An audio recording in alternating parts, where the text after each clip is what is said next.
Coach, bonjour. Bonjour. Bon, question un peu basique, comment vous sentez une semaine après 5 jours après le match de Bordeaux? Très sincèrement. Bon, moi, très sincèrement, je ne peux pas vous cacher que la déception était présente. Hein. Mais en fait, il faut passer à autre chose. En fait, ça ne sert à rien de se prendre l'esprit, de se torturer les choses. Voilà. En fait, il n'y aura rien de bénéfique en agissant de la sorte ou en pensant comme ça. Donc, en fait, le message, c'était on se préoccupe de ce qui va se passer, qu'est-ce qu'on y fait, comment on prépare la suite. C'était que ça restait qu'un match. Voilà, maintenant de le dire, c'est bien. Maintenant, qu'est-ce qu'on y met aussi. Voilà, on a essayé d'intégrer entre le travail, le plaisir, de sortir un peu la tête de tout ça. Mais bon, en fait, il faut passer à autre chose. Passer à autre chose, c'est ce top 5, vous y êtes pour le moment. Y rester jusqu'à la 30e journée, jusqu'à la dernière minute du championnat, c'est vraiment le bel objectif de ce Sporting en fin de saison, maintenant. Mais vous parlez de top 5, on peut aspirer top 4. Je veux dire, nous, il y aura. En fait, les objectifs sont toujours présents. Il faut pas changer l'objectif parce qu'il y a eu une défaite à Bordeaux.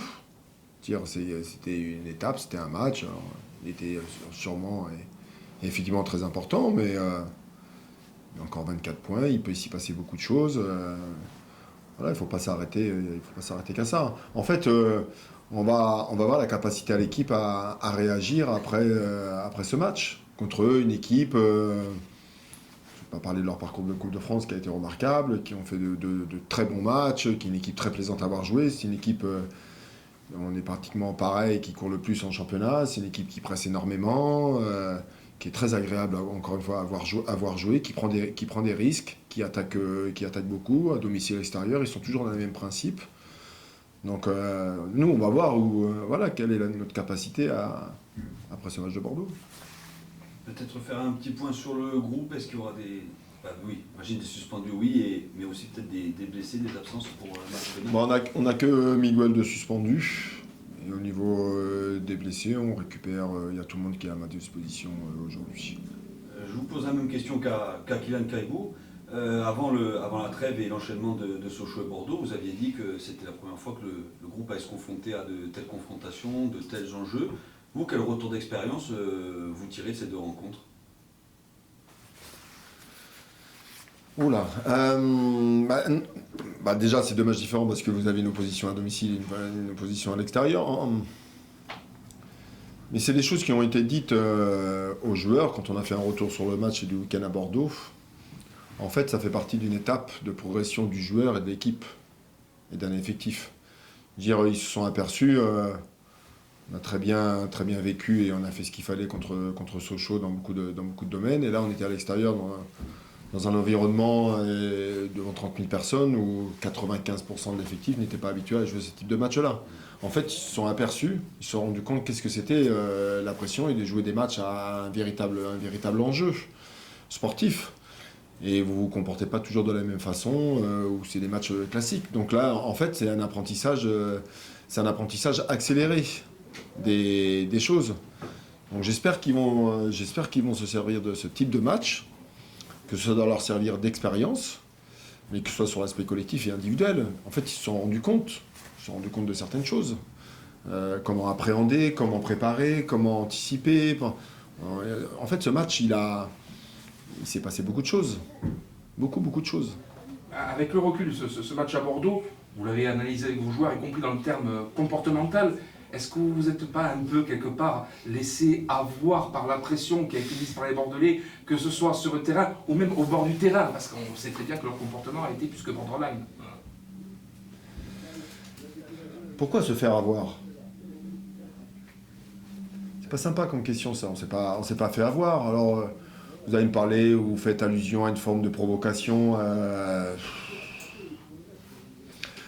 En fait, dans cette histoire, il y a tout un tas de gens qui se sont permis de commenter et de dire des choses, mais sans savoir ce qui s'est passé. Sans savoir. En fait, il n'y a que nous qui savons. D'un côté comme de l'autre. Il n'y a que nous qui savons. Donc tout le monde a dit, donné son petit avis, tout le monde, ils se sont fait avoir, ils ne se sont pas fait avoir, ils ont répondu ici et là. Vous savez quoi? Moi j'étais content que mes joueurs réagissent comme ça. En fait, moi ça m'a plu. Alors l'image, on est d'accord? J'étais content, moi. Je suis content, il n'y a pas de... C'est tout.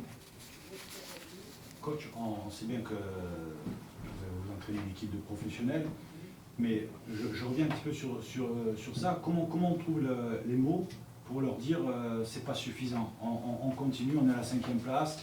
Comment on trouve le ressort pour leur dire les gars, il y a encore 8 matchs, c'est vrai vous étiez 14e, vous êtes 5e, c'est très bien, mais on peut faire mieux.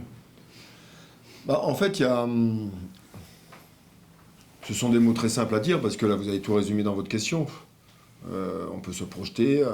En fait, il y a un intérêt, il y a tout un tas d'intérêts dans cette situation-là. Il reste beaucoup de matchs, donc il y a un intérêt individuel, pour certains d'entre eux qui sont en fin de contrat, ou qui ils aspirent peut-être à autre chose, donc en fait, il faut qu'ils soient performants.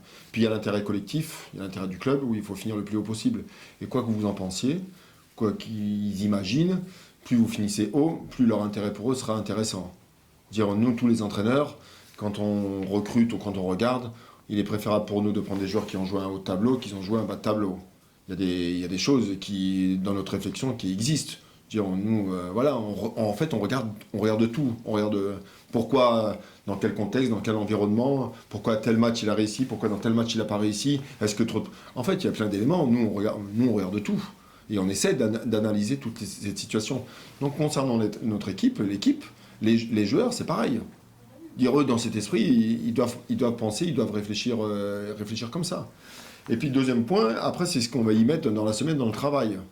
Dire, je pense qu'il faut rafraîchir un peu l'esprit, un peu mettre du plaisir, d'envoyer, pas d'autres joueurs, mais éventuellement, donner une nouvelle dynamique, en jouant d'une façon différente, il y a plein de petits... on peut se servir de plein de petits leviers. Donc toute la semaine, on a réfléchi à ça. Alors, j'ai trouvé globalement qu'ils ont répondu à tout ce qu'on leur a proposé. On est rentré très très vite dans la préparation du match de Annecy, sur l'aspect tactique. Dès le mardi matin, on en a parlé. Dès mardi matin, on a expliqué qu'est-ce qu'on voulait faire le match, qu'est-ce qu'on voulait mettre en place et qu'est-ce qu'on allait faire contre le match d'Annecy. Dès mardi matin. On n'a pas attendu mercredi, jeudi d'en discuter. Mardi matin, c'était tous les exercices étaient axés déjà sur notre match d'Annecy. Alors, vous parliez des joueurs donc, qui jouent le top 5 ou le top 4 et qui sont un peu plus sous les feux de la rampe. Justement, en parlant de joueurs sous les feux de la rampe, est-ce que ça peut perturber les rumeurs qu'il y a autour de Kevin Van de Kerkhoff? Est-ce que ça peut perturber un joueur ou est-ce qu'il est suffisamment professionnel pour sortir de ça? Quand tout joueur est sollicité, ça peut le perturber parce que s'il n'est pas habitué à ça. VDK, je ne pense pas qu'il soit très habitué à ça parce que tout un tas de choses se disent ou qui sont en train d'être écrites sur des sollicitations de joueurs et de clubs extérieurs. En fait, qui restent très concentrés sur leur travail.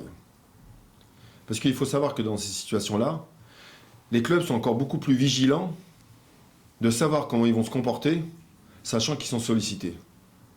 Ça veut dire que c'est une part de réponse de l'extérieur, de leur part de l'extérieur, de dire est-ce qu'ils sont capables de supporter une forme de pression individuelle parce qu'on est en train de les regarder d'une façon un peu différente et que ça reste un capital pour le club. Il ne me semble pas que ça les perturbe plus que ça. Jean discute un peu avec lui, on en plaisante ensemble, on en rigole ensemble. Mais vous savez, il n'y a pas plus individualiste qu'un joueur, il pense à sa carrière. C'est une vérité. Et ça fait partie du jeu. On est d'accord. S'il en est là aujourd'hui, c'est qu'il, quelque part, il l'a mérité. Mais ça concerne lui comme ça concerne d'autres joueurs aussi. Il n'y a pas que VDK. Il y a d'autres joueurs de l'effectif qui sont sollicités. Et nous le savons. Donc, mais c'est une très bonne nouvelle pour le club. C'est une très bonne nouvelle pour le club, c'est une très bonne nouvelle pour le groupe. Ça veut dire que ça a bossé, que ça a répondu, qu'ils ont répondu. En En fait, tout ça, c'est des bonnes nouvelles. En fait, tout ça, ça devrait nous tirer vers le haut. Et ça doit nous tirer vers le haut, et j'espère que ça va nous tirer vers le haut encore plus. On a parlé des individualités, mais il y a aussi tout l'intérêt pour le club en lui-même de bien finir la saison, en termes aussi d'attractivité pour la saison prochaine, pour les joueurs que vous allez commencer bientôt à démarcher, ou vous avez peut-être déjà commencé à démarcher. En termes de projet sportif, c'est toujours plus intéressant pour un club d'afficher 4e, une 5e place à la fin de saison, qu'une 7e ou 8e, et là aussi c'est quelque chose de très très important sur cette fin de saison. Tout club qui ont l'occasion de finir dans le haut tableau, dans la préparation, dans l'anticipation de la saison prochaine, c'est que du plus. Ça reste des arguments, mais des vrais arguments. Aujourd'hui, un classement final reste un argument clair. Donc automatiquement, ça entraînera dans les discussions avec des joueurs extérieurs, dans la discussion de l'évolution du club, dans la projection de l'évolution du club. En fait, ce sont de vrais arguments, ça. Donc le club a besoin de ça et on a besoin de ça aussi. Donc c'est un objectif aussi pour finir le mieux possible. Puis voilà, et puis on ne sait pas ce qui peut se passer. Il faut continuer à jouer et à gagner les matchs. C'est ça le plus important. Après, le reste, c'est La littérature. presque de la littérature. Il y a la bonne et la mauvaise littérature. Ouais.